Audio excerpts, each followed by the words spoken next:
अप्रतिम झालंय.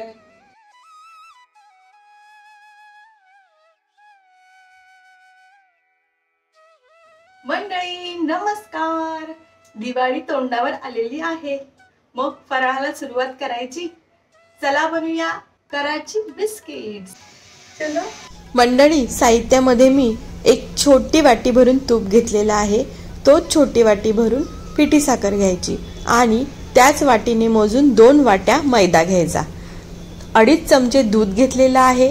ड्रायफ्रूटचे काप घेतलेले आहेत. टूटी फ्रुटी घेतलेली आहे. पाव चमचा बेकिंग पावडर घेतलेली आहे. थोडीशी वेलची पावडर आणि 2 मोठे चमचे भरून कस्टर्ड पावडर घ्यायची.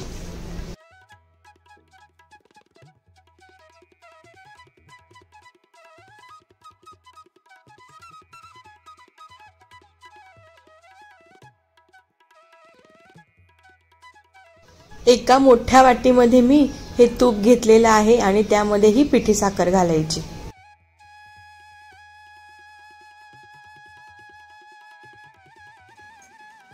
छान फेटून घ्यायचं गं.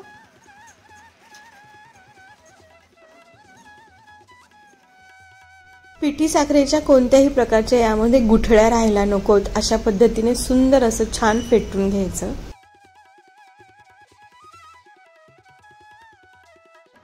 या कपचं मेजरमेंट घेतलेलं मी.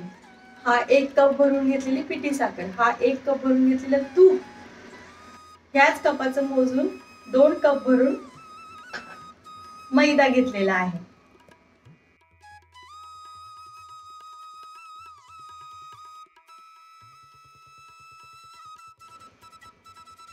आता घालूयात 2 चमचे कस्टर्ड पावडर. हे 2 चमचे मी कस्टर्ड पावडर घेतलेले आहेत.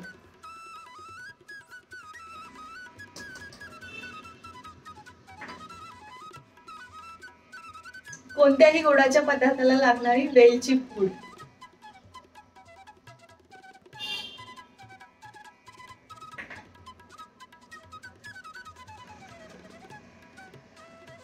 पाव टीस्पून बेकिंग पावडर. 2 ते 2.5 चमचे दूध घालायचं. काजू बदामचे काप.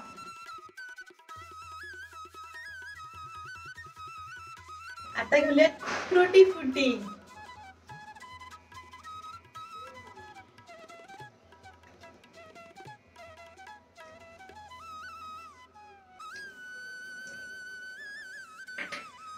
छान हाताच्या साहाय्याने मळून घ्यायचं.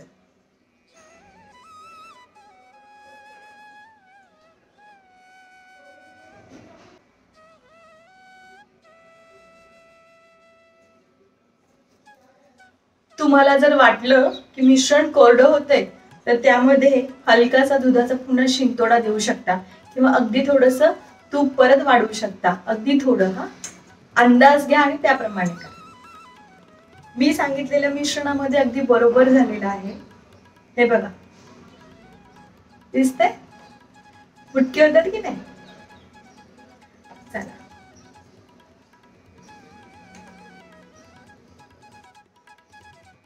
आता याचा एक गोळा करून त्याचा स्क्वेअर करून घेऊया.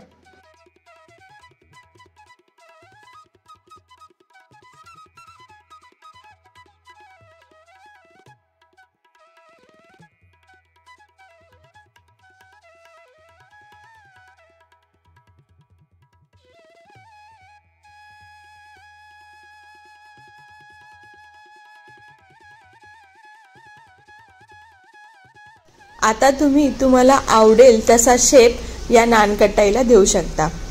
मी यांना नानकटाईपेक्षा कराची बिस्किट्स म्हणेन, कारण कराची बिस्किट्स मध्ये एक वेगळा पदार्थ टाकला जातो जो की नानकटाईमध्ये टाकत नाही. तो मी यामध्ये घातलेला आहे, तो म्हणजे कस्टर्ड पावडर.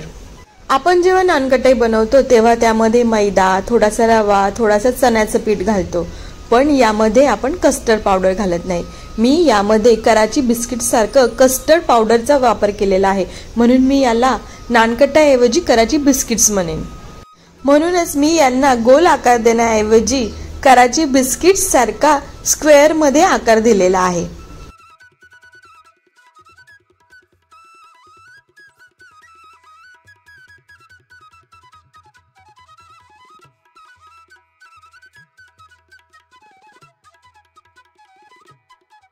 आणि हे कराची बिस्किट्स मी ओव्हनमध्ये बेक न करता कढईमध्ये बेक करणार आहे. यामध्ये कस्टर्ड पावडर घातल्यामुळे कस्टर्ड पावडर सारखा येल्लोइश कलर या बिस्किटांना आलेला आहे. किती सुंदर दिसतायत ना. जितके सुंदर दिसतात तेवढेच बेक झाल्यावर खायलाही अगदी अप्रतिम लागतात. आता फ्रीज मध्ये अर्धा तास हे मी सेट होण्यासाठी ठेवून देणार आहे.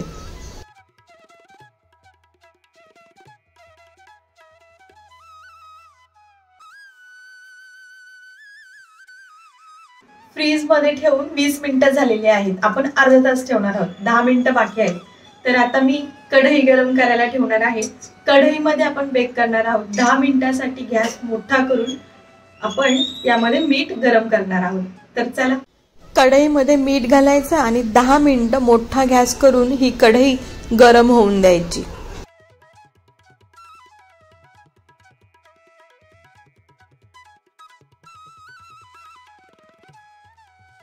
अर्ध्या तासांनी मी हे बिस्किट्स बाहेर काढलेले आहे. आता मी एक ॲल्युमिनियमची प्लेट घेतलेली आहे आणि त्यावर हे बिस्किट्स ठेवून आपण बेक करणार आहोत. एकाच वेळी हे एकत्र बेक होणार नाहीत, कारण हे जवळजवळ 15 आहेत आणि या प्लेटवर 6 ते 7च मावतील, म्हणून मी 2 बॅच मध्ये हे बेक करून घेणार आहे. आणि जर तुम्हाला ओव्हन मध्ये बेक करायचं असेल तर 180 डिग्री वरती 10 ते 15 मिनिटं तुम्ही बेक करू शकता. कढई गरम झालेली आहे. 10 मिनिट. कढई गरम झालेली असते त्यामुळे प्लेट ठेवताना थोडा सावकाश ठेवा, जपून ठेवा. मला थोडासा चटका लागला हाताला.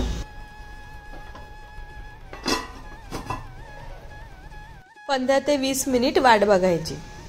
बेक होऊन जायची. गॅसची फ्लेम थोडीशी कमी ठेवायची. मंद ते मीडियम आचेवर आपण हे बेक करायचं.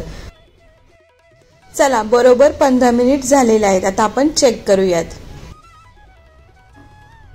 बघा किती सुंदर बेक झालेले आहेत आपले बिस्किट्स. चला, पकडीच्या सहाय्याने आता हे बिस्किट्स आपण काढून घेऊयात. बिस्किट्स गरम असतात म्हणून कलत्याच्या सहाय्याने अलगद काढून घ्यायचे. आणि अजून एक गोष्ट लक्षात ठेवा, आपल्याला सुरुवातीला ते वरतून नरम लागतील, पण ते जसजसे थंड होत जातात तसतसे ते मस्त छान क्रिस्पी आणि कडक होतात.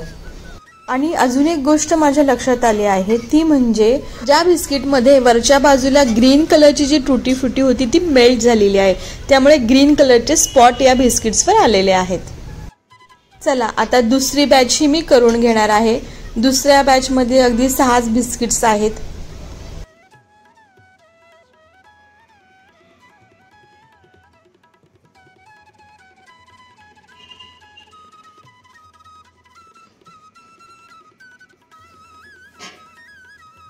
अजूनही ही प्लेट गरम आहे म्हणून मी पकडीच्या सहाय्यानेच कढईमध्ये ठेवणार आहे.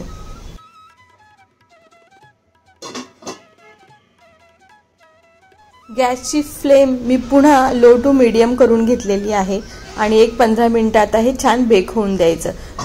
वाफ जाऊ नये म्हणून मी इथे त्यावर वजन ठेवलेलं आहे. चला, 15 मिनिट झालेले आहेत आणि आपले नानकेट ही मस्त छान असे बेक झालेले आहेत. रंगही अगदी सुंदर आलेला आहे आणि सगळ्यात महत्त्वाची गोष्ट म्हणजे या बॅचमध्ये कोणत्याही बिस्किटवर ग्रीन कलरचे स्पॉट्स किंवा रेड कलरचे स्पॉट्स आलेले नाही. दुसरी बॅच पण रेडी झालेली आहे. सुगंध अगदी सुंदर सुटलेला आहे. या 2 बॅचेस मध्ये एक ऑब्झर्वेशन आहे माझं, की जी पहिली बॅच होती ती थोडीशी बेकिंग टाइम मी एक 5 मिनिट जास्त ठेवला, 15 पेक्षा 20 मिनिटं ठेवले म्हणून हे बिस्किट्सची वरची जी टुटी फुटी होती ती मेल्ट झाली.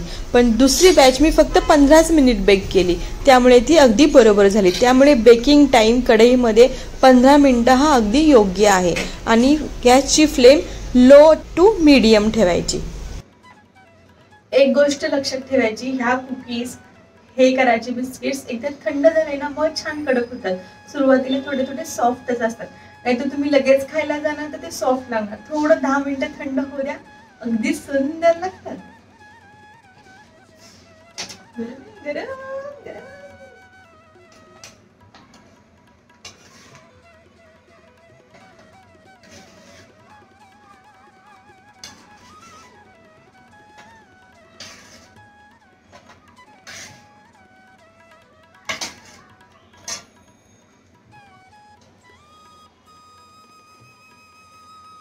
थोडा वेळ एक 10 ते 15 मिनिटं थंड होऊ द्या, मग तुम्हाला एक तोडून दाखवते. वाव, बघितलं, रंग पण अगदी सुंदर आलेला आहे. छान वाटतायत ना? एक 10 मिनिटांनी दाखवते. चला, तुम्हाला आता एक बिस्किट मी तोडून दाखवते. अगदी सुंदर खुसखुशीत झालेला आहे, मस्त झालेला आहे बिस्किट.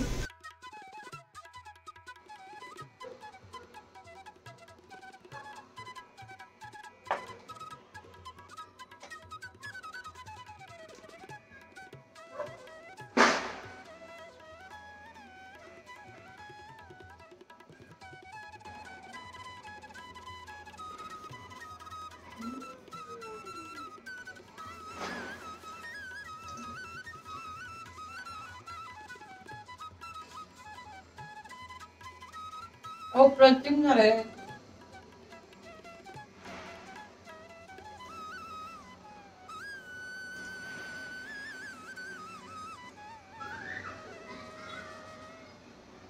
मस्त,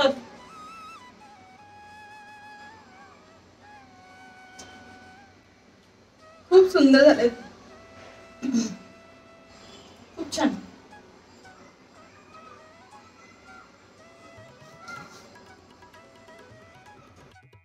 तर मंडळी, तुम्हाला ही आजची कराची बिस्किटची रेसिपी आवडली असेल, आजचा हा व्हिडिओ आवडला असेल तर आपला चॅनल माय लिकटला नक्की लाईक करा, शेअर करा, सबस्क्राईब करा आणि हो, बेल आयकॉन दाबायला विसरू नका, म्हणजे तुम्हाला माझ्या पुढच्या व्हिडिओचे नोटिफिकेशन येईल आणि तुम्ही माझा पुढचा व्हिडिओ न चुकता पाहू शकाल. मंडळी, पुन्हा भेटूया अशाच एखाद्या नवीन व्हिडिओमध्ये नवीन रेसिपी सोबत. तोपर्यंत स्वस्त खा आणि मस्त रहा. Bye bye. हॅपी दिवाळी सगळ्यांना.